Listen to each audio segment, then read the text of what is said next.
Okay, good morning to all of you and welcome back. We already have some people still waiting. Aditya Mathur is there. Before we start today, let's have a small discussion on a certain thing. एक दो बच्चे ने मुझे पहले पूछे थे message करके raising certain issues that we all have in general, but because you all are like heavily loaded and burdened, so you have it more particularly, isn't it? And that is handling so much of load. ठीक है ना?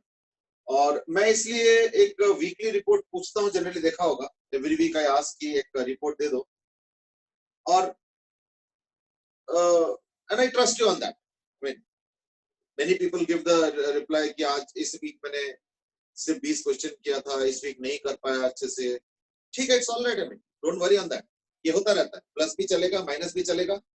एक अच्छा pace पे work होना चाहिए, rather than कि suddenly accelerate कर दिया. किसी हफ्ते में पता चला 150-200 क्वेश्चंस कर लिए और पता चला अगले हफ्ते टच भी नहीं किया. वो अनबैलेंस नहीं होना चाहिए, ठीक है ना? वो डिसबैलेंस तरीके से स्टडीज नहीं होनी चाहिए. स्टडीज थोड़ा सा बैलेंस तरीके से हो तो ज्यादा अच्छा है ना. इसलिए before we start discussing any topic, what I will do is that I will just give you a rough outline of what exactly our target is in the 2 years.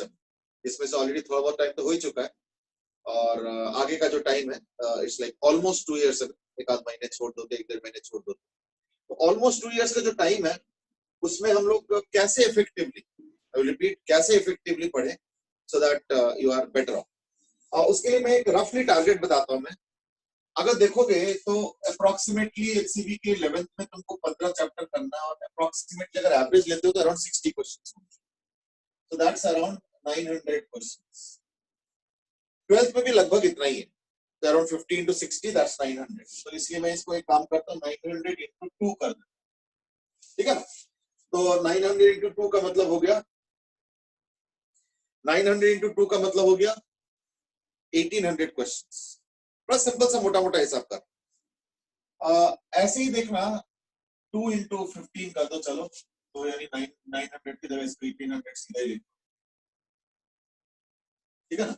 ऐसे ही देखना तुमको कोई सा भी बुक ले लो, चाहे डीसी पांडे ले लो, चाहे बीएम शर्मा ले लो, चाहे कोई सा भी बुक ले लो, जनरली ये दोनों ज्यादा चलता है.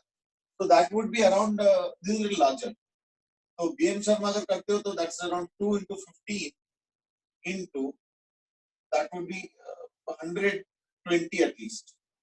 So that's around 3600 questions. Right?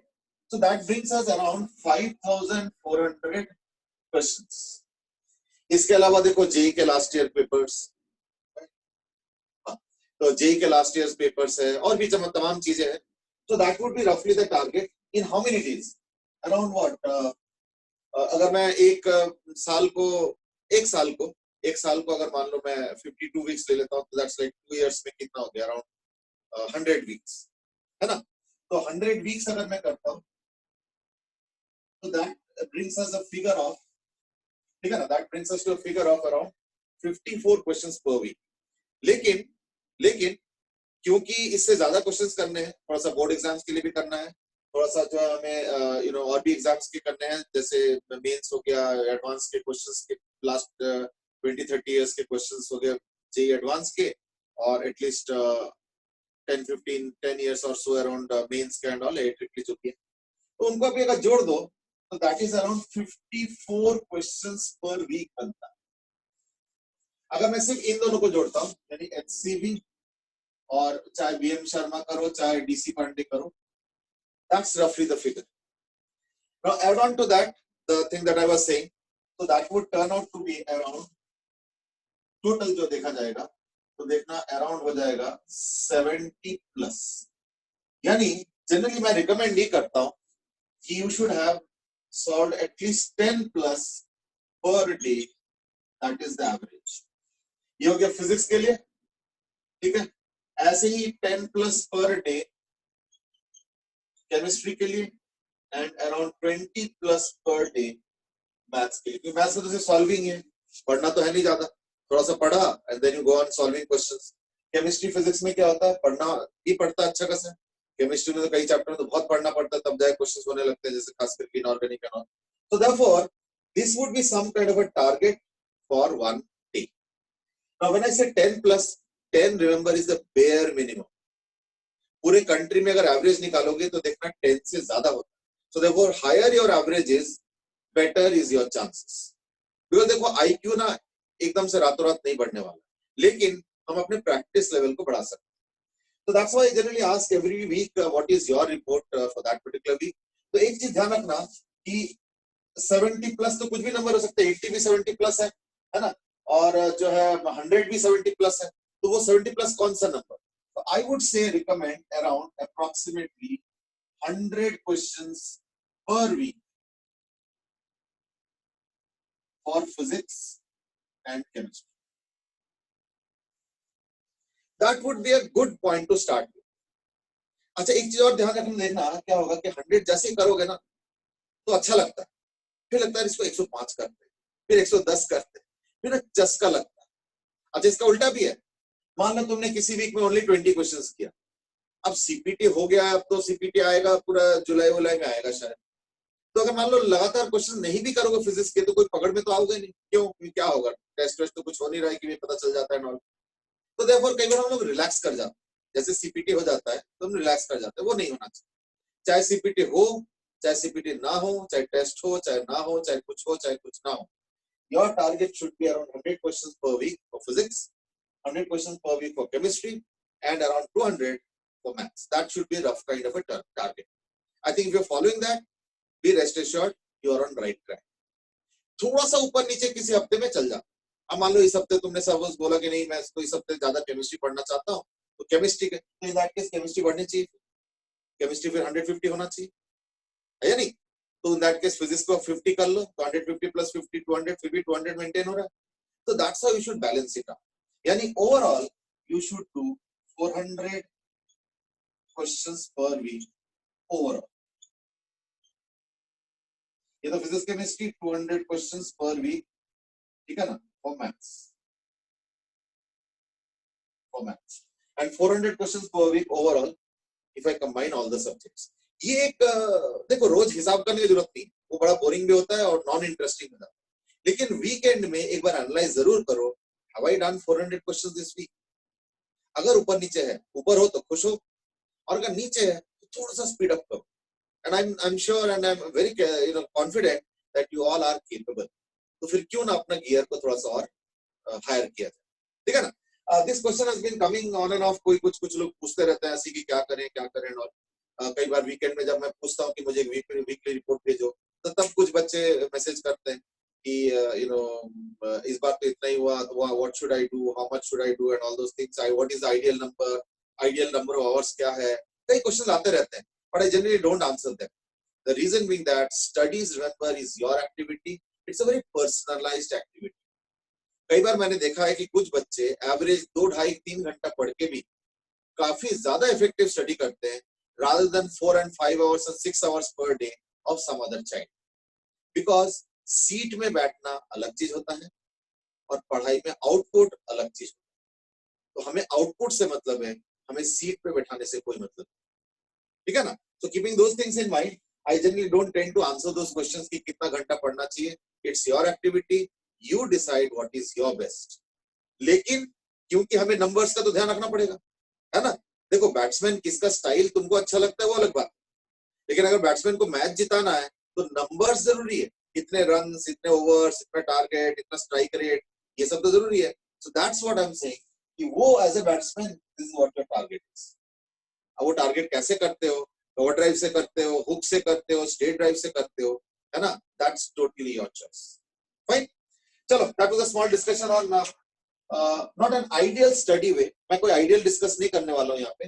मैं इतना ही करूँ कि एक मोटा मोटा फिगर दे दिया, थोड़ा सा ऊपर नीचे होगा, घबराओ मत, लेकिन कोशिश करो कि ये टारगेट हम अचीव करें, ठीक है ना.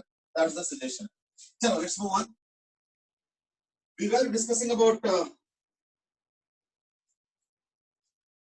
yesterday about graphs and all. तो आज थोड़ा सा हम लोग जो है ना रिलेटिव मोशन पे डिस्कशन करेंगे. Relative motion,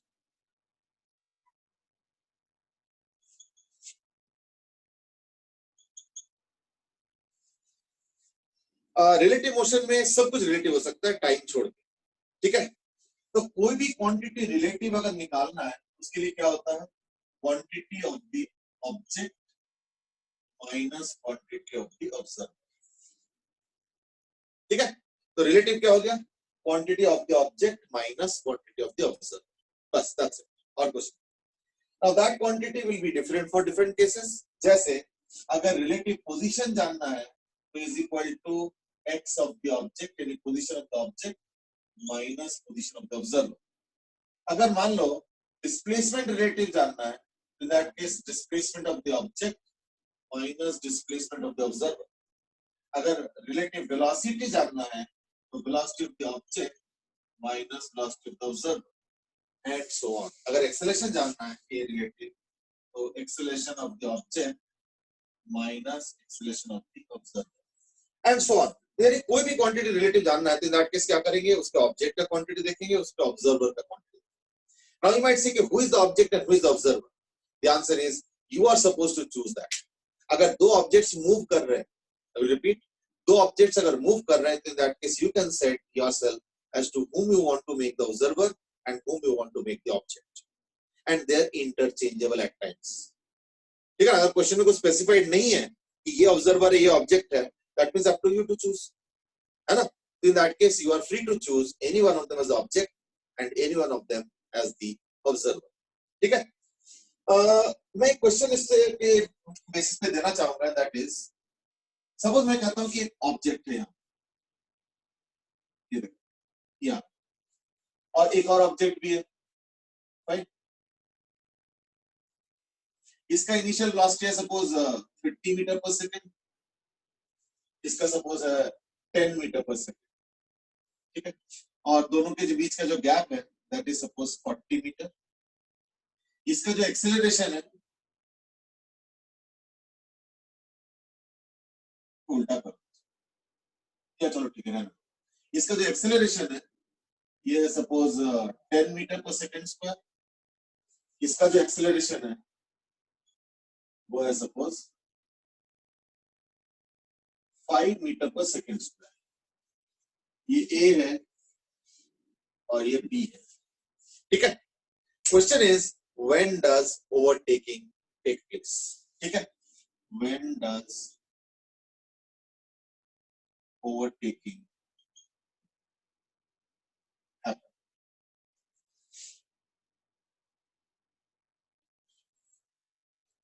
When does overtaking happen? That's a general question.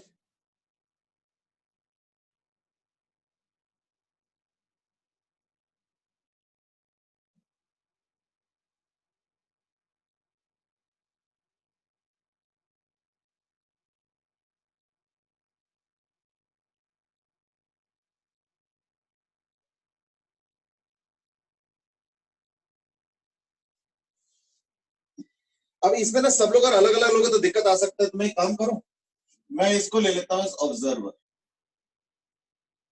और ये है ऑब्जेक्ट, ठीक है। भाई मैं से इसको उल्टा क्यों नहीं कर रहे हो, वो भी कर सकते हो, है ना।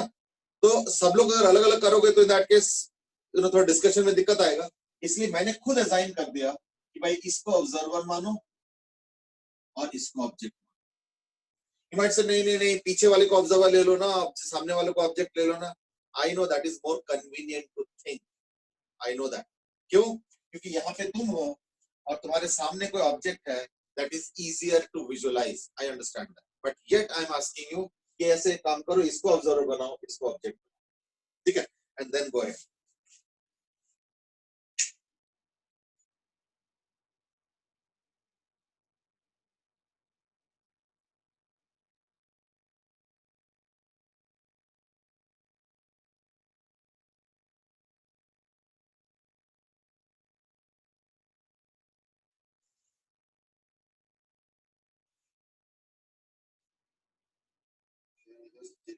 Let's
चलो ठीक है, let me now check the answers. Already answer कुछ कुछ आने लगे हैं, मैंने अभी तक देखा नहीं था, अब मैं देख रहा हूँ।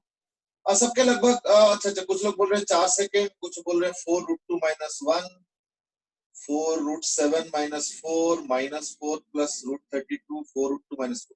सबसे कॉमन आंसर आ गया 4√2 - 4, 4 × √2 - 1। हाँ वही, मतलब वही सबसे कॉमन आंसर। ठीक है, कोई बात,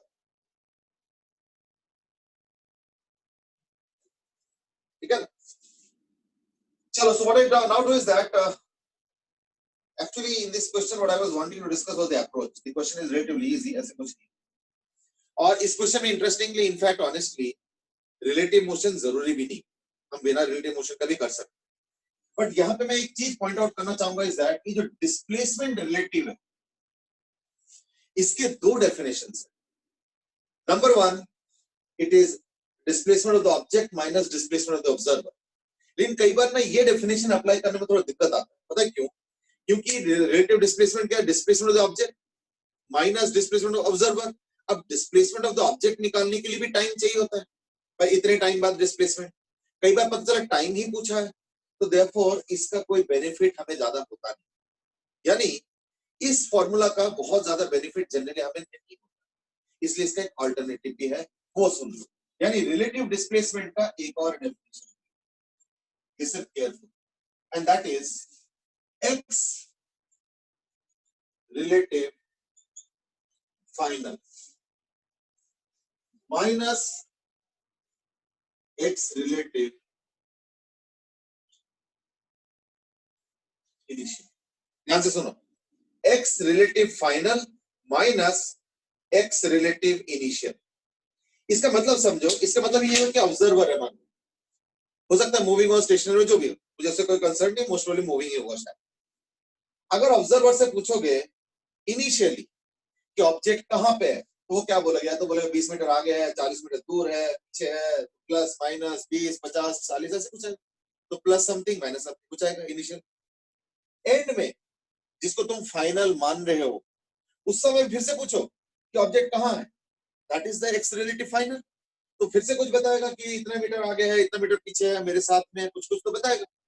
तो अकॉर्डिंगली एक्स रिलेटिव इनिशियल होता है और अकॉर्डिंगली एक्स रिलेटिव फाइनल, और उसी से हम डिस्प्लेसमेंट का रिलेटिव निकाल सकते हैं। बाय द वे, क्वेश्चन में क्योंकि टाइम पूछा है, व्हेन पूछा है, व्हेन तो मतलब होता है टाइम, व्हेन मतलब टाइम, तो क्योंकि टाइम पूछा है, so therefore they will be meeting some time. तो मीटिंग के टाइम है ना, पूछा है, मेरे टाइम अननोन है, तो आई विल यूज दिस। ध्यान रखना, जितने भी इक्वेशंस है हमारे पास, सारे रिलेटिव में भी वैलिड है। मतलब क्या कि चलो मैं पहले वो इक्वेशन लिख देता हूं। मतलब ये हुआ कि अगर मान लो v is equal to q plus a t होता है, तो याद रखना v relative is equal to u relative plus a relative into t भी होता है। Not only that, s relative is equal to u relative into t plus half a relative into t square भी होता है। Not only that, v relative का square is equal to u relative का square plus 2a relative s relative पे होता है। Not only that, nth second का displacement क्या होता है? nth सेकेंड का डिस्प्लेसमेंट क्या होता है ना? u relative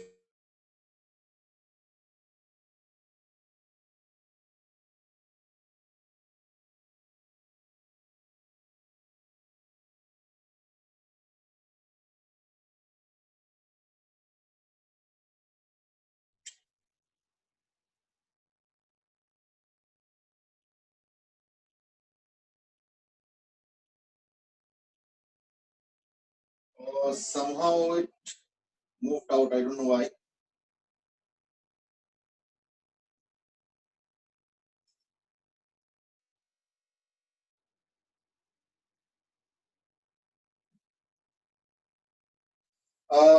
am I visible now? Just confirm me by message।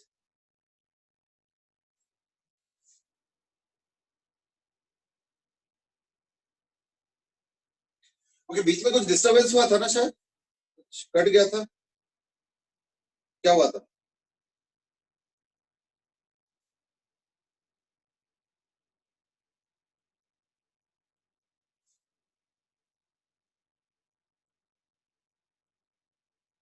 There was no disturbance.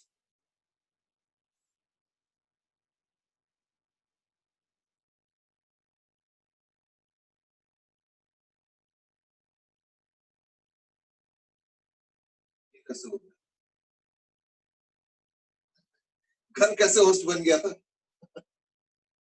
तो एक्चुअली क्या ना, मैंने बोला ना कि एक मेरा मोबाइल से रिकॉर्डिंग हो रहा है और लैपटॉप में आउटपुट, तो मेरे लैपटॉप का सडनली सब फ्रीज हो गया और सब आउटपुट बंद हो गया. आई डोंट नो, कुछ कुछ तो हो रहा था उस time. I could not also understand what exactly. चलो जो भी है, लेट्स कंटिन्यू नाउ. हाँ, तो जो मैं कह रहा था वाज दैट, ओके, जो मैं कह रहा था वाज दैट कि जितने भी रूल्स है वो रिलेटिव में भी काम करता है. तो ऑब्वियसली इसमें मुझे दिख रहा है कि भाई व्हेन व्हेन का मतलब होता है टाइम निकालना. तो टाइम के लिए हम क्या करेंगे, ये वाला यूज, है ना. ना यू माइट से टाइम तो यहाँ पे भी है, लेकिन चक्कर ये ना कि फाइनल रिलेटिव वेलोसिटी तो मालूम नहीं है, because this is final relative velocity, initial relative velocity, relative acceleration and time. अब फाइनल रिलेटिव वेलोसिटी तो मालूम नहीं है, तो देखो टाइम कैसे निकल पाएगा. लेकिन इसमें सब कुछ मालूम है एक्सेप्ट फॉर टाइम. तो इसी को हम लोग जो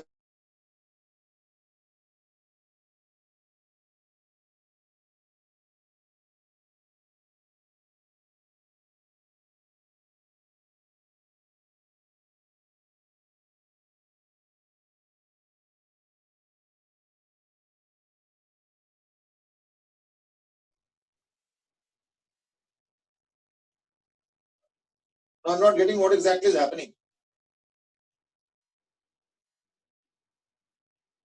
आपके सेकंड डिवाइस का कनेक्शन काफी खराब है, इसलिए वो डिस्कनेक्ट कर रहा है बार बार, तो होस्ट चेंज हो जाता है फिर. अच्छा अच्छा, जबकि सेकंड वाला तो ज्यादा अच्छा होना चाहिए था, लैपटॉप पे है. चलो देखते हैं. चलो in the meanwhile let me answer the questions that have come up, and that is वो मुझे भी लग रहा है कि लैपटॉप का ही कनेक्शन टूट रहा है बार बार. I don't know why. चलो मैं देखता हूँ, ठीक है ना. तो हाँ, मैं समझ गया. उसके बाद उसको वैसे बाय डिफॉल्ट किसी नेक्स्ट को होस्ट बना देता है. मैं समझ गया. हाँ, तो like Aryan has asked the question that is ये ऑब्जेक्ट एंड ऑब्जर्वर का रिलेटिव पोजीशन किसके रेस्पेक्ट में कैलकुलेट करते हैं. देखो, रिलेटिव पोजीशन का मतलब क्या होता है, as observe by the observer. तो एज ऑब्जर्व का मतलब क्या होता है, जैसे अभी मैंने क्या बोला, रिलेटिव डिस्प्लेसमेंट क्या होता है, final relative position minus initial relative position. Now how do you really visualise this relative position, is something like this. Final क्या है, फाइनल तब है ना जब दोनों एक साथ है या नहीं, चाहे वो कैसे भी हो. क्योंकि व्हेन डज ओवरटेकिंग, ओवरटेकिंग का मतलब क्या होता है, जब एक दूसरे के साथ आ जाए उसके बाद ओवरटेकिंग हो जाएगा. देयरफॉर अगर मैं फाइनल यानी ओवरटेकिंग करने के वक्त अगर मैं पूछूंगा ऑब्जर्वर से, ये रहा ऑब्जर्वर, कि ऑब्जेक्ट कहाँ है यानी ए कहाँ है, तो दैट केस क्या बोलेंगे, साथ में ही है. तो therefore in this case relative displacement कैसे निकल रहा है, final relative position which is 0 minus initial relative position. अगर इनिशियली पूछोगे ऑब्जर्वर से, ऑब्जर्वर मैं हूं बी, ऑब्जर्वर पी है, अगर बी से पूछोगे ऑब्जेक्ट कहाँ है तो क्या बोलेंगे, ऑब्जेक्ट 40 मीटर पीछे है यानी -40, यानी -40. नाउ यू माइट से ये तो मैं खुद ही विजुलाइज कर लेता कि ये 40 मीटर गया हुआ है. You can visualise in any way you like, doesn't matter. But the thing is that I am just going through the core basics कि कल को कोई और सिचुएशन में कहीं कुछ कंफ्यूजन का स्कोप हो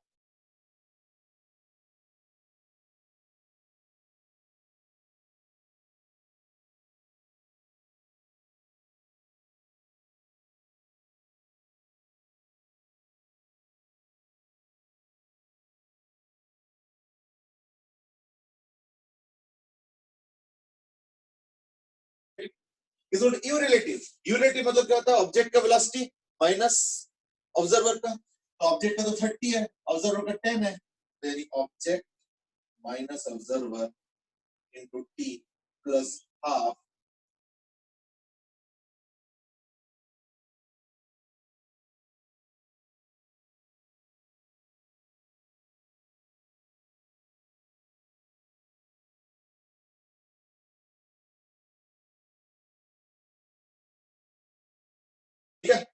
30 minus 2 10 20 2 से मल्टीप्लाई किया तो 40 प्लस 40t और ये 2 से मल्टीप्लाई करो तो प्लस 80 हो जाएगा माइनस 80 इज इक्वल टू 0।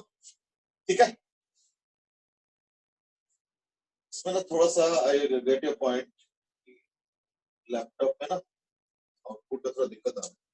तो यानी t is equal to minus b plus minus under root of, किसी ने ऑब्जर्व किया था ना अभी थोड़ा देर पहले कि लैपटॉप में दिक्कत है कुछ लैपटॉप, आज मुझे नजर आ रहा है कि इसके रिसेप्शन भी उतना अच्छा नहीं आ रहा है और थोड़ा सा वो भी हो रहा है, बट एनीवे चलो फिर कंटिन्यू। तो minus b plus minus under root of b square which is 40 का स्क्वायर माइनस प्लस ही हो जाएगा। अच्छा वैसे 5 से डिवाइड कर देना चाहिए, तो इतना होल्ड कर रहा हूँ, 16 आ गया तो minus b plus minus b square है ना माइनस 4ac प्लस 64 बाय 4 या ठीक है ना। यानी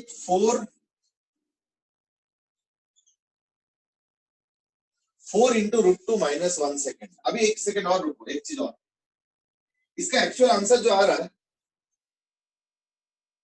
वो आ रहा है 4 इंटू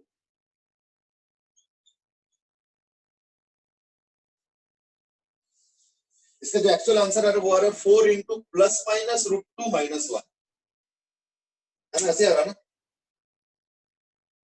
तो ये बताओ कि ये जो प्लस माइनस वाला आंसर है क्या ये सारा बेकार है या इसका भी कुछ इंटरप्रिटेशन दिया जा सकता है?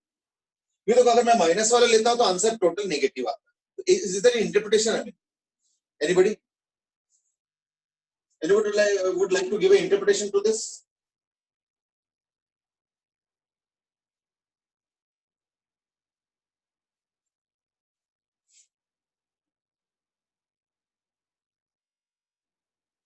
Okay, now they have asked another question, that is मैं अगर ऑब्जर्वर ऑब्जेक्ट को बदल दूंगा तो क्या होगा?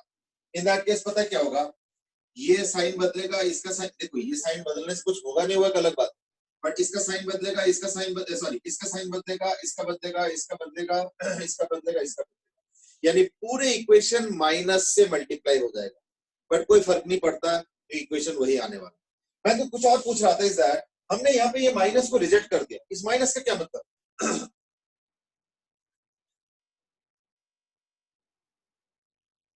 ओके ठीक है, Ansh has given an interesting reply, that is the body is made 4 seconds before starting।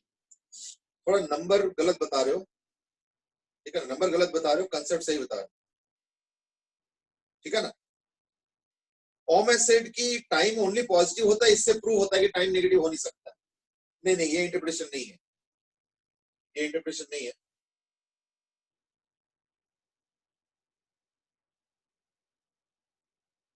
अगर देखो मैं बताता हूँ, एक आंसर आ रहा है 4 इंटू रूट 2 माइनस 1, ये तो वैलिड आंसर है, इसमें कोई सवाल नहीं है, यानी अगर मैं पूछूंगा बताओ कब ओवरटेकिंग करेंगे तो ये, लेकिन जो दूसरा आंसर है वो इनवैलिड नहीं है, वो इनवैलिड नहीं है, क्योंकि क्योंकि थोड़ा सोच के देखो, इसका वेलोसिटी अभी 10 है, इसका 30 है, एक सेकंड पहले ये 20 था, एक सेकंड पहले ये 5 था, तो करते करते हो सकता है कि पहले भी ये लोग ओवरटेकिंग किए होंगे या क्रॉस किए होंगे, है या नहीं।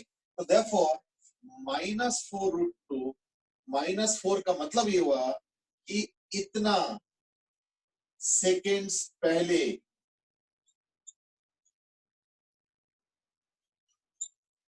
एक और मीटिंग हुआ था। अगर मान लो इसी स्कीम को यानी इसी एक्सेलरेशन को अगर बैकवर्ड प्रोड्यूस कर दो, इसका मतलब ये है कि मान लो ये मोशन पहले से चल रहा है, तो ध्यान से इसका कंसीक्वेंस समझो। सपोज ये मोशन पहले से चल रहा है, लेकिन मैंने इस वक्त रिकॉर्डिंग शुरू किया वीडियोग्राफी, तो इसका मतलब ये नहीं कि मोशन अभी से स्टार्ट हुआ, मोशन हो सकता है काफी देर पहले से चल रहा था with this acceleration and so on, तो इसके कॉरेस्पॉन्डिंग जो वेलोसिटीज वगैरह बनना होता है, पोजीशन ये सब अपना अपना बना हुआ था, लेकिन मैंने रिकॉर्डिंग अब स्टार्ट किया, तो मेरे लिए तो ये वैलिड आंसर आएगा। लेकिन सपोज मैं एक क्वेश्चन पूछता हूं and that is how many seconds before had they crossed or met each other. ध्यान से सुनना question. How many seconds before had they met or crossed each other?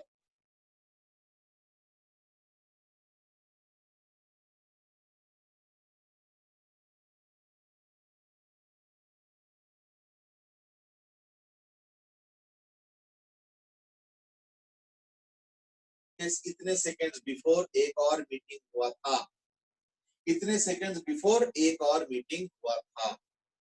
अब वो नेगेटिव है इसलिए हमने उसको रिजेक्ट कर दिया, बट उसका भी एक फिजिकल इंटरप्रिटेशन है. फिजिकल इंटरप्रिटेशन लेस नहीं है, उसका भी इंटरप्रिटेशन गलत नहीं है. तो कल को कोई क्वेश्चन आता है कि कितने सेकंड्स पहले ये लोग मिले होंगे, तो उसका आंसर यही होगा. इन दैट केस फिर इसका जरूरत ही नहीं है, क्योंकि ये पूछ ही नहीं रहा है कि इसके आगे क्या हो रहा है, पूछ रहा है इसके पहले क्या हुआ था. इन that case this will be the right answer. ध्यान रखना, ठीक है. 2 से मल्टीप्लाई नहीं. हाँ बिल्कुल आदित्य मथे राइट. और आदित्य इज आस्किंग दैट ये -5 सेकंड का मतलब क्या होता है. देखो -5 सेकंड तो एज सच हम लोग जनरली रिजेक्ट कर देते हैं. दैट डज नॉट मीन कि हमेशा रिजेक्ट ही करोगे. अगर क्वेश्चन पूछा है कि इस वक्त से पहले क्या हुआ था और आंसर आ रहा है -5 सेकंड्स और लेट्स से +2 सेकंड, तो दैट केस +2 वाला एक्सेप्ट नहीं होगा. फिर आंसर होगा -5 सेकंड्स, यानी इस वक्त से 5 सेकंड पहले भी एक इवेंट हुआ था जिसका सॉल्यूशन यहाँ पे कैप्चर हो रहा है. तो don't think that both the equations are useless, they are useful. ठीक है ना, that's the point.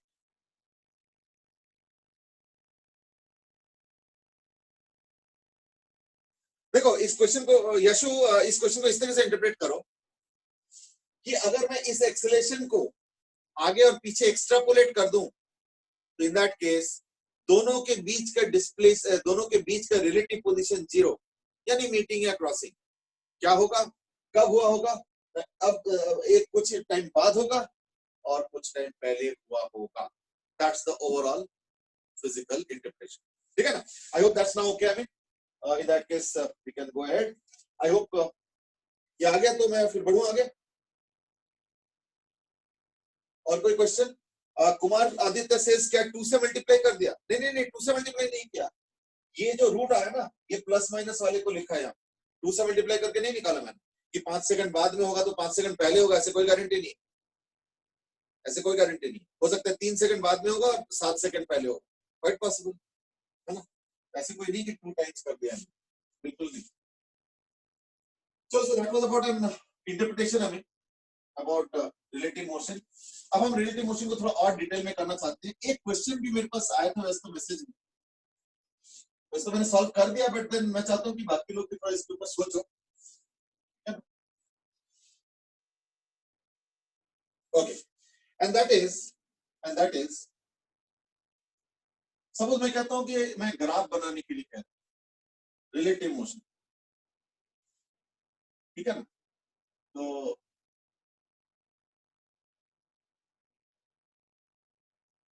S relative versus T. वैसे तो ग्राफ बनाना है, बट मैं उसके पहले कुछ क्वेश्चन भी दे रहा हूँ. एंड दैट इज सपोज एक गाड़ी है, इसका इनिशियल 0 है और इसका एक्सेलरेशन है 2 मीटर पर सेकंड स्क्वायर, और एक बंदा यहां से दौड़ता है.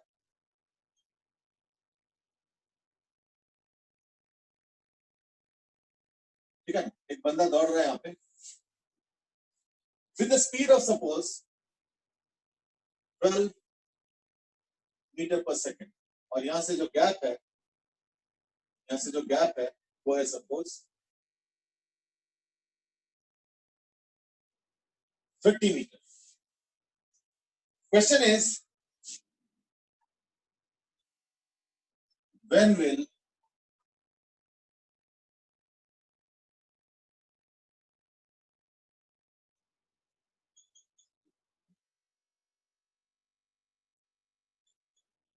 Overtaking happen.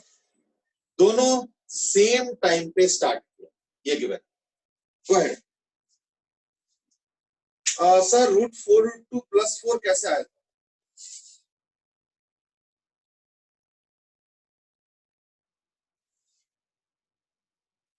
अच्छा अच्छा अच्छा अच्छा, हाँ हाँ, वो ये जो 2 टाइम मैंने लिखा था ना, उसमें एक गलती लिखा था शायद।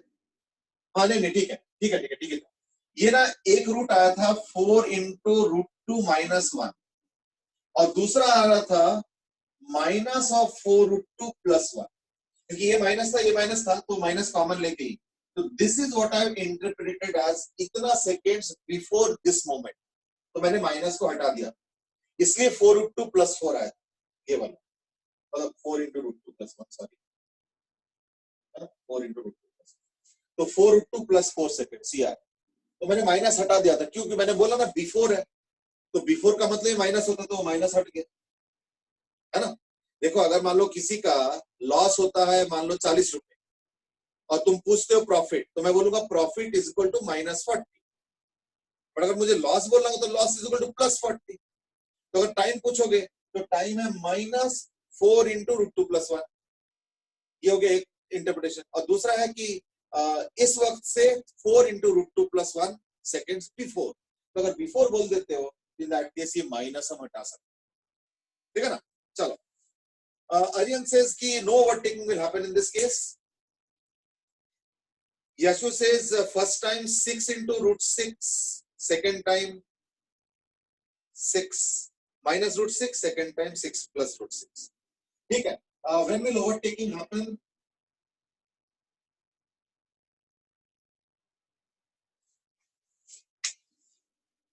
दो आंसर्स आ गया, एक बोल रहे हैं कि कभी नहीं होगा, दूसरा बोल रहे हैं कि होगा। अगेन द सेम थिंग, किसको ऑब्जर्वर बनाया जाए, तो किसी को भी बना सकते हो, तो मैं इसको ऑब्जर्वर बना लेता हूँ, है ना। तो एस रिलेटिव में क्या होगा, final relative position 0 minus initial relative position क्या है +30, ये हो गया एस रिलेटिव, ठीक है ना, is equal to u relative, तो हो जाएगा 0 माइनस 12, क्योंकि ऑब्जर्वर है, तो -12। ये मैं थोड़ा डिटेल में लिख रहा हूं, obviously in the exam by that time you will all B experts and will write the equation direct into t plus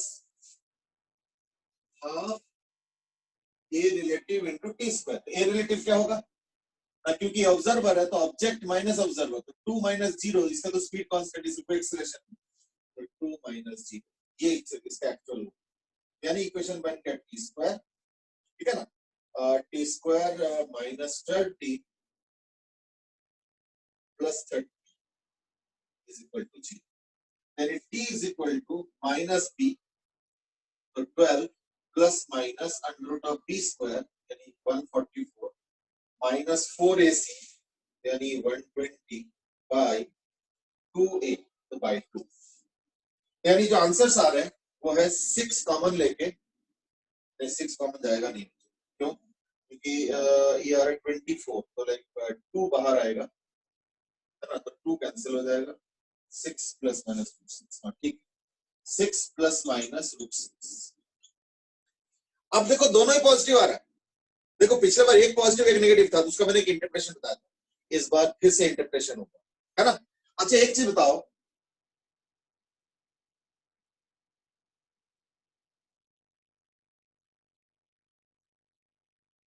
एक चीज बताओ इस केस में, एक चीज बताओ इस केस में कि इसका क्या मीनिंग है और इसका क्या मीनिंग है, इसका क्या मीनिंग है, इसका क्या मीनिंग है,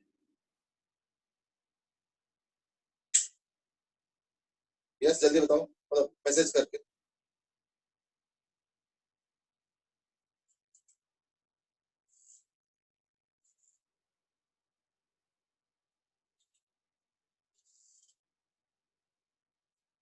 बिल्कुल, I think you are right, already messages आने लगे हैं, ठीक है, right interpretation, and that is, इसमें पता क्या हो रहा है, कार थोड़ा सा ना स्लो स्टार्ट कर रहा है, और ये बंदा पीछे से फास्ट दौड़ के आ रहा है, लेकिन अल्टीमेटली तो जीतना कार को ही है, क्यों, कार का एक्सेलरेशन है, तो उसका तो स्पीड बढ़ता ही जाएगा बढ़ता ही जाएगा, तो इसलिए ये बंदा दौड़ के कार से आगे चला जाता है थोड़ी देर, ठीक है ना, बट देन कार पिकअप करके फाइनली, तो यानी इसमें पर्सन ओवरटेक्स कार, और ये हो गया कार ओवरटेकिंग पर्सन, ये सॉरी उल्टा लिख दिया मैंने, ये उल्टा लिख दिया, पर्सन ओवरटेक कार, ये प्लस वाला पहले लिख, ठीक है, एंड कार ओवरटेकिंग पर्सन। तो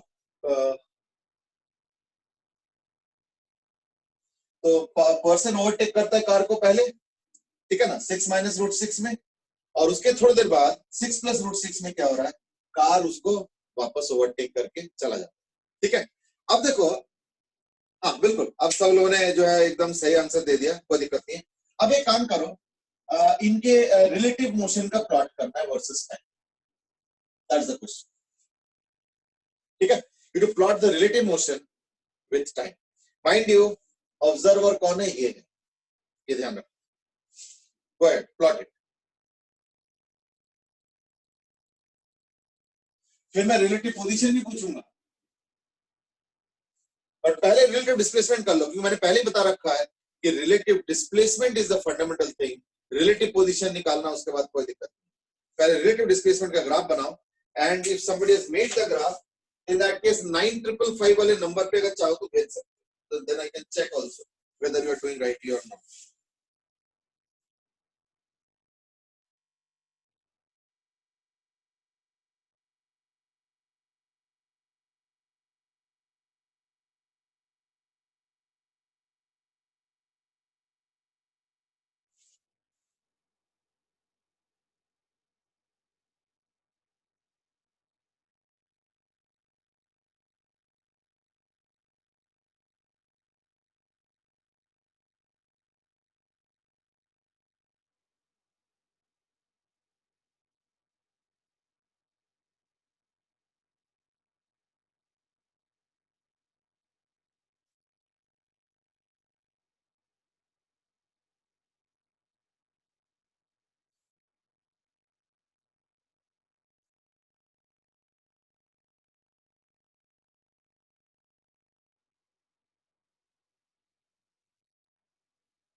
और कोई भेजोगे तो याद रखना 9555 पे भेजना, दूसरे वाले पे नहीं, तो दूसरे वाले पे तो वो चल रहा है क्लास।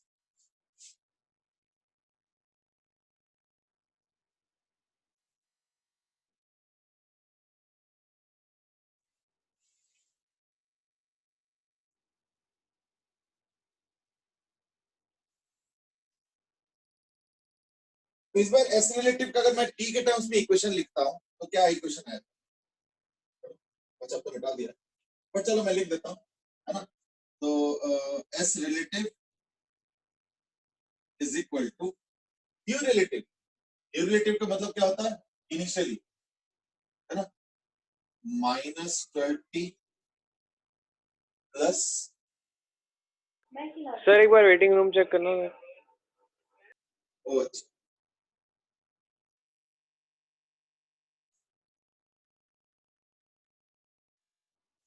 हाँ तो this is your s relative, इसका ग्राफ बनेगा, ठीक है। Anybody is trying,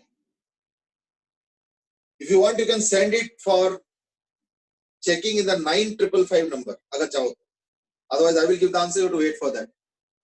excuse me sir. हाँ जी बेटे।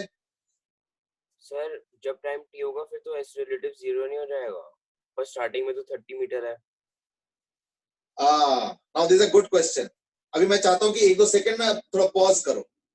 Now let me repeat the question to others also, what he is asking is that t is equal to 0 पे तो s relative 0 आ जाएगा एज पर दिस फार्मूला, लेकिन ये तो 30 metre आगे है ना, तो इसका क्या जवाब है, लेट्स सी।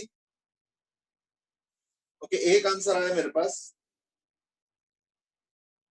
ठीक है, यशु यू आर राइट, वैसे ग्राफ भी बना ही देते हैं। Would anybody like to answer this question to the message? 5 more seconds. ठीक है, Yashu has given the right answer. No, no, no, no. Arnav, no, no, no, ये नहीं चलेगा. S is not the change in displacement. S is relative displacement in this case, not change in displacement. अच्छा आप सुनो, T is equal to 0 पे displacement relative 0 ही होगा, समझ रहे ना? नॉइंग मैट से नहीं, वो जो 30 मीटर गैप है वो रिलेटिव पोजीशन है। t इज इक्वल टू 0 पे रिलेटिव पोजीशन है +30, अगर इसको ऑब्जर्वर लोगे तो, और अगर इसको ऑब्जर्वर लोगे तो दैट केस रिलेटिव पोजीशन हो जाएगा -30, but relative displacement t is equal to 0 पे 0 होगा। और इसलिए ये जो है ना, ये जो इक्वेशन दिख रहा है इसके बेसिस पे पैराबोला बनेगा। ठीक है, पैराबोला क्या बनेगा, ऐसे बनेगा। फाइन।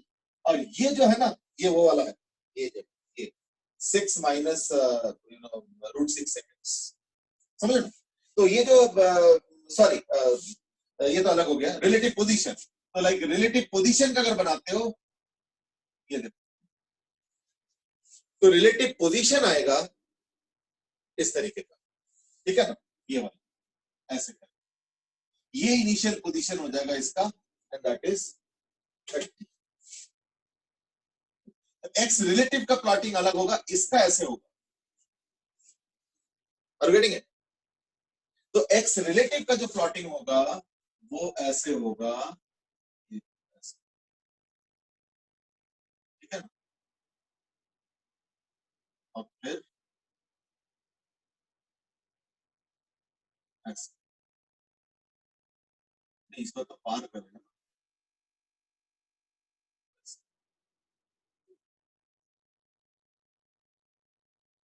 ये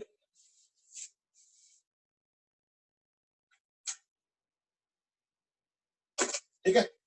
ये जो है ना, ये 2 टाइम्स है, तो ये एक्स रिलेटिव का ग्राफ है और ये एस रिलेटिव का ग्राफ। गेट लॉजिक से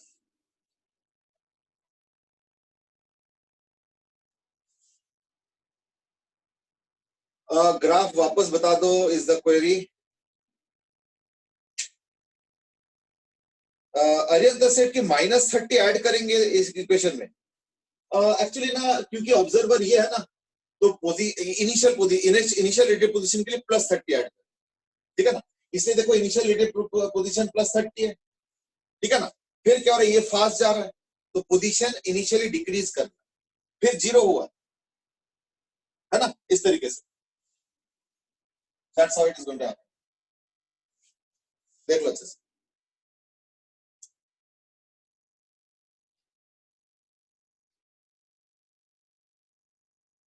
वापस ग्राफ बता दो।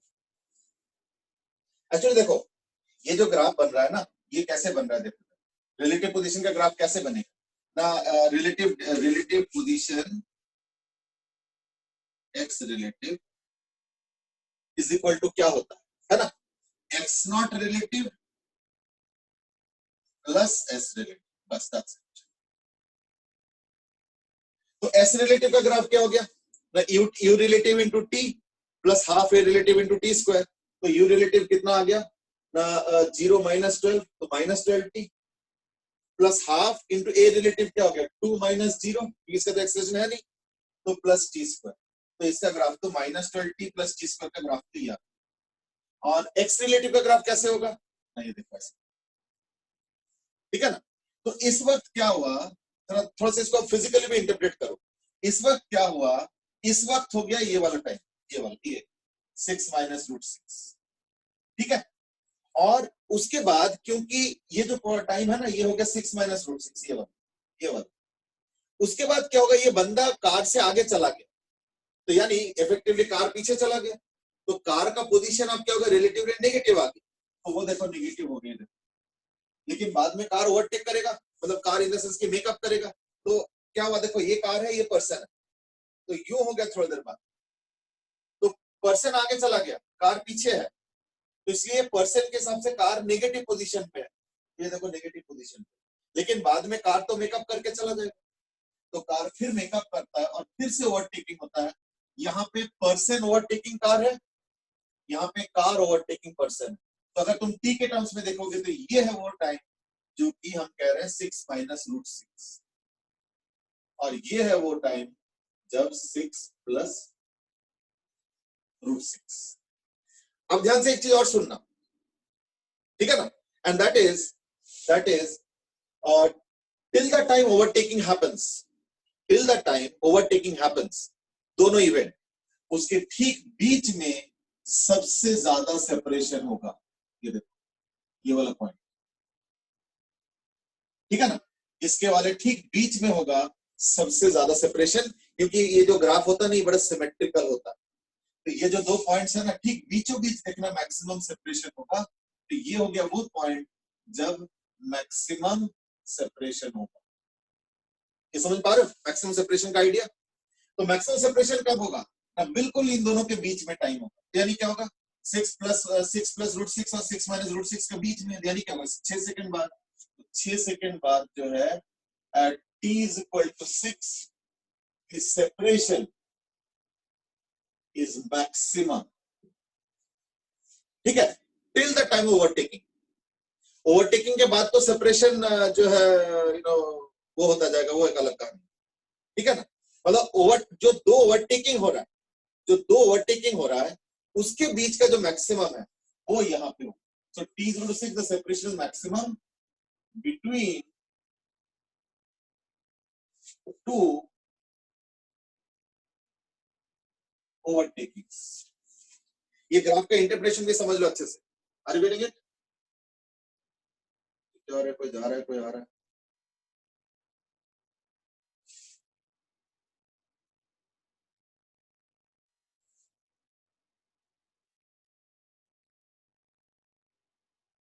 Now Shreyash has asked another question and that is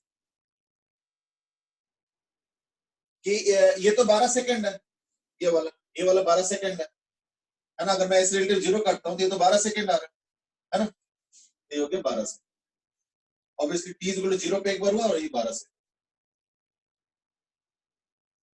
हाँ ठीक है, इट्स ओके, कोई दिक्कत नहीं है, वो एक अलग पॉइंट है, यानी 12 सेकंड ऐसे एक पॉइंट है जिसमें दोनों ने इक्वल मूवमेंट किया अपने अपने जगह से, please try to understand, relative displacement 0 का मतलब क्या होता है कि डिस्प्लेसमेंट इक्वल होना है या नहीं। सपोज मैं पूछता हूं बताओ कितने सेकंड बाद ऐसे होगा कि कार अपने पोजीशन से जितना आगे जाएंगे और पर्सन अपने पोजीशन से जितने ध्यान रखना, लैंग्वेज बड़ा इंपॉर्टेंट है।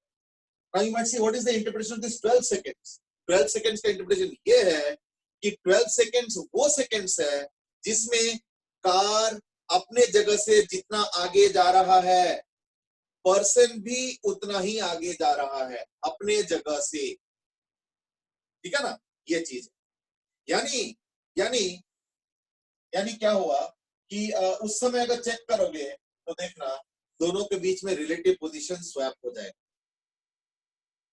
समझ ना ये चीज, तो देखना कार फिर से जो है ना 30 मीटर आगे हो जाएंगे, तो अगर मैं पूछूंगा कार वापस 30 मीटर आगे कब होंगे? सर एक बार ग्राफ फिर से समझा दोगे? चलो मैं एक बार पहले ये कंप्लीट कर लूं, तो 12 सेकंड कौन सा टाइम है?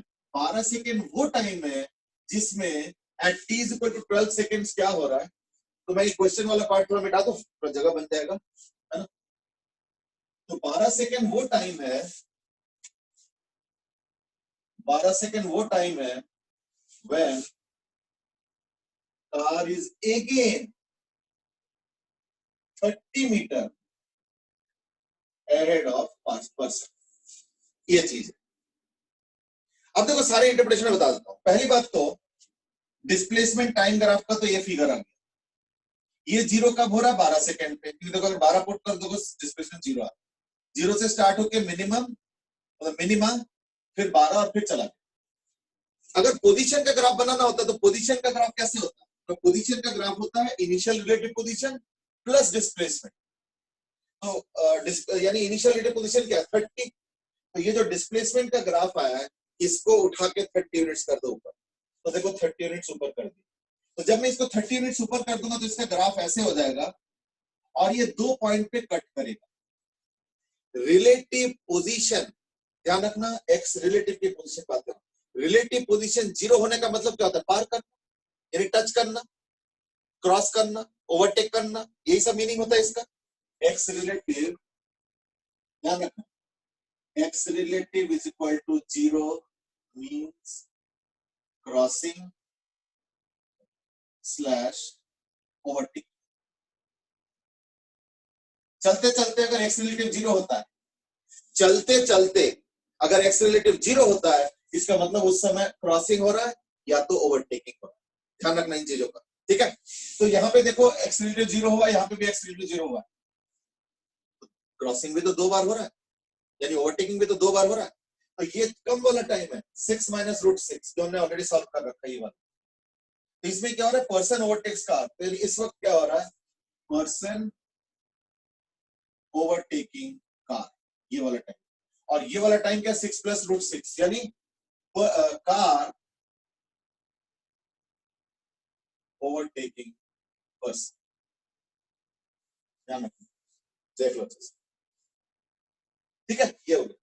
और जो 12 सेकंड वो क्या है, 12 सेकंड पे क्योंकि सिमेट्री है ना, तो देखना ये जो टाइम है ना 12 सेकंड पे, तो ये जितना ऊपर होगा वो भी उतना ही ऊपर। तो अगर ये 30 है तो देखना 12 सेकंड पे ये भी 30 होगा। इसका मतलब क्या हुआ कि 12 सेकंड वो टाइम है जब car again 30 metre ahead of P. अब ये हो गया कंप्लीट इंटरप्रिटेशन ऑफ ग्राफ। अब ये जो दो इंस्टेंसेस हुआ था ओवरटेकिंग के, एक है 6 माइनस रूट 6 और 6 प्लस रूट 6। तो कैसे हुआ था, क्योंकि कार इनिशियली स्लो है तो पर्सन ओवरटेक करके चला गया, आगे चला गया, लेकिन बाद में कार मेकअप करके पर्सन को वापस ओवरटेक किया। ये जो दो ओवरटेकिंग के इवेंट्स हुए, दोबारा सुन लो, ये जो दो ओवरटेकिंग के इवेंट्स हुए, एक 6 माइनस रूट 6 और एक 6 प्लस रूट 6, उसके बीच में ग्राफ के अकॉर्डिंग ठीक बीच में कौन सा इवेंट होता है, 6 seconds, 6 minus root 6, 6 plus root 6। तो ये जो 6 सेकंड वाला जो पॉइंट है उस समय उसका सेपरेशन मैक्सिमम होगा। That is what is being shown here. ये देखो, ये सेपरेशन उस समय maximum separation, that is the point, ठीक है ना, कि उस समय जो है ना मैक्सिमम सेपरेशन वाला पॉइंट होगा, ठीक है। रिलेटिव पोजीशन उस समय देखो, ठीक है ना, रिलेटिव पोजीशन जो है उस समय मैक्सिमम है उन दोनों इवेंट के बीच। देखो रिलेटिव पोजीशन तो बाद में इनफाइनाइट भी हो सकता है, क्यों, ये देखो ना बाद में रिलेटिव पोजीशन देखो बढ़ता ही जा रहा है, बढ़ता जा रहा है, क्यों, क्योंकि कार तो एक्सीलरेट करके बहुत दूर चला जाएगा, पर्सन तो स्पीड से जा रहा है कांस्टेंट, कार तो एक्सीलरेट करते करते करते करते और बहुत बहुत दूर चला जाएगा। तो फाइनली रिलेटिव पोजीशन तो इंफिनिटी होगा। इसलिए मैंने बोला कि इन दोनों इवेंट यानी ओवरटेकिंग के दोनों इवेंट के बीच में जो मैक्सिमम सेपरेशन होगा वो होगा at t is equal to 6। ये है उसका मैक्सिमम सेपरेशन, वो तुम कैलकुलेट भी कर सकते हैं, दैट्स अप टू यू, ठीक है। और कोई क्वेश्चन है इसमें? नो नो नो, ये नहीं हो सकता है। श्रेयस हैज आस्क्ड क्या ये भी पॉसिबल है कि ओवरटेकिंग 2 से ज्यादा बार हो जाए? देखो ओवरटेकिंग 2 नहीं, ओवरटेकिंग तो 25 बार हो सकता है, लेकिन अगर दोनों के एक्सेलरेशन यूनिफॉर्म है तो नहीं हो पाएगा। दोनों के अगर एक्सेलरेशन यूनिफॉर्म है, इन that case maximum 2 he bar overtaking हो सकता है। अगर रिलेटिव अगर एक्सेलरेशन यूनिफॉर्म है तो फिर मैक्सिमम 2 ही बार ओवरटेकिंग हो सकता है, ठीक है ना, दैट्स द केस, ठीक है। एक और क्वेश्चन है दैट कभी more than why is it also that at t06 relative velocity is 0? Is it a special case? Now see, Ansh has asked another interesting question. अभी इसको थोड़ा सा फील करो, एक दूसरे के क्वेश्चन से बहुत कुछ सीख जाओगे, मैं बता रहा हूं, अगर अच्छे से क्वेश्चन पूछोगे तो, ठीक है ना। और वो है अच्छा, अंश ने उसी क्वेश्चन को रिपीट किया, ठीक है। Is this a special case? अब ध्यान से सुनो, पता है हो क्या रहा है, हो ये रहा है कि इनिशियली देखो, ये देखो ऐसे करके आ रहा है ना, कार यहाँ पे, पर्सन यहाँ पे, तो ऐसे करके ओवरटेक करके, और कार का वेलोसिटी, थोड़ा सा ध्यान से सुनना, कार का वेलोसिटी जब तक 12 नहीं होता है, फिर से सुनो अच्छे से, कार का वेलोसिटी जब तक 12 नहीं होता है तब तक क्या होगा, एक बार अगर पर्सन ने कार को ओवरटेक कर लिया और पर्सन का वेलोसिटी 12 पे फिक्स है और कार का कम है तभी तो ओवरटेकिंग हुआ है, लेकिन कार का वेलोसिटी बढ़ता जा रहा है, लेकिन अगर वेलोसिटी मान लो 12 से कम है तो दैट केस क्या होगा, सेपरेशन बढ़ता जाएगा, क्योंकि सामने वाला जो पर्सन है उसका स्पीड 12 है और पीछे जो कार है उसका वेलोसिटी बढ़ता जा रहा है लेकिन 12 से कम है सपोज, पर बढ़ता जा रहा है, तो बढ़ते बढ़ते कभी ना कभी 12 होगा। उसके बाद क्या होगा, पर्सन का तो अभी भी 12 है लेकिन कार का 12 से ज्यादा होगा, यानी अब क्या होगा, कार मेकअप शुरू करेगा, लेकिन तब तक तो डिस्टेंस बढ़ता जाएगा ना दोनों का सेपरेशन। इसलिए कार का वेलोसिटी इनिशियली स्लो है इसलिए पर्सन ओवरटेक करता है और उसके गैप भी आगे बनाता जाता है। लेकिन जैसे ही कार का वेलोसिटी बढ़ते बढ़ते 12 हो जाता है, उस समय दोनों का रिलेटिव वेलोसिटी 0 होता है। उसके बाद क्या होता है, कार का वेलोसिटी और बढ़ जाता है, यानी इसके बाद क्या होगा, सेपरेशन घटना शुरू होगा। तो इसलिए फर्स्ट ओवरटेकिंग से लेके जब तक कार का वेलोसिटी 12 नहीं होता है, फर्स्ट ओवरटेकिंग से लेके जब तक कार का वेलोसिटी फर्स्ट ओवरटेकिंग से लेके जब तक कार का वेलोसिटी 12 नहीं हो जाता है, तो देखो सेपरेशन बढ़ता जा रहा है। और उसके बाद कार का वेलोसिटी 12 से बढ़ जाएगा तो सेपरेशन घटेगा, and after that there is no problem. उसके बाद तो सिंपल है, then there is no issue. ठीक है ना। तो इसलिए क्योंकि ये आगे बढ़ चुका है तो गैप बढ़ता जाएगा पर्सन और कार के बीच में। कब तक? 6 सेकंड तक। फिर देखो गैप कम होता जा रहा है, देखो ये गैप है, गैप मैक्सिमम हुआ, फिर गैप घटते घटते यहाँ पे गैप 0 हो गया। तो यही तो ओवरटेकिंग हुआ। कब? 6 + √6। उसके बाद देखो गैप फिर से बढ़ता जा रहा है, कार का गैप जो है ना बढ़ता जा रहा है। क्यों? कार का तो वेलोसिटी बढ़ता ही जा रहा है, पर्सन तो कंटिन्यूअसली 12 मीटर पर सेकंड से जा रहा है, तो उसका तो और कुछ होने वाला है नहीं। That's the overall impression that this question gives us when it comes to mathematics and also graphical analysis. ये ग्राफ एक बार देख लो अच्छे से। अभी भी अगर कोई क्वेरी है तो पूछ लो, because I'm sure you will gain from the discussion. ठीक है ना। चलो और कुछ है तो बताओ। ओके, एक दो बच्चे जो है ना थोड़ा सा एरिया ऑफ कंसर्न है, may be they are taking little less interest, या I don't know what is the reason. ठीक है ना। But what I would suggest is that, इसलिए मैं ना आज दोबारा अटेंडेंस लेना चाहूंगा, just to see who all are there and not there. So please don't move out right now. I will just take attendance and after that end.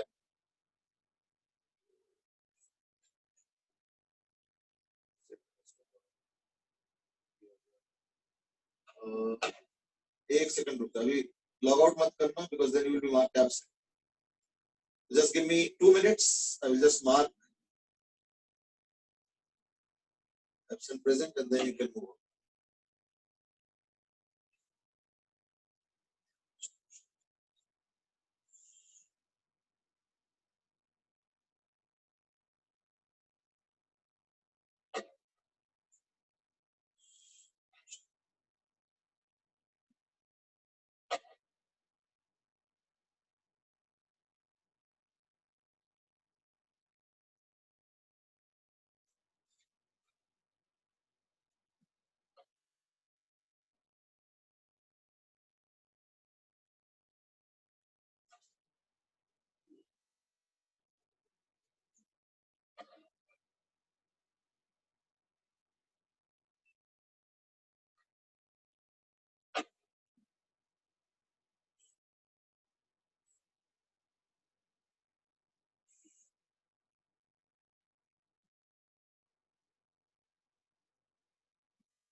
Krishna नागर तो absent है ना, या कृष्ण नागर प्रेजेंट है? सर वो अच्छा ठीक। कुछ नाम, कुमार आदित्य एब्सेंट,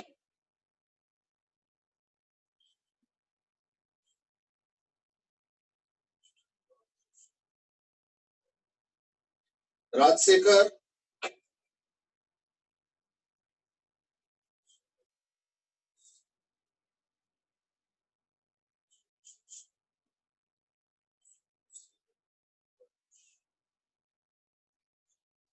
चलो okay, thank you very much. So we are just out of time. तो हमने अभी रिलेटिव मोशन के ऊपर डिस्कशन किया है, और देखो मोशन विजुलाइज करना थोड़ा सा आसान होता है, रिलेटिव मोशन विजुलाइज करना थोड़ा डिफिकल्ट होता है। इसलिए देखा होगा कि हमने मोशन के इसके कई सारे ग्राफ बनाए इस तरीके से, देखा होगा उस समय इतना डिफिकल्टी नहीं था।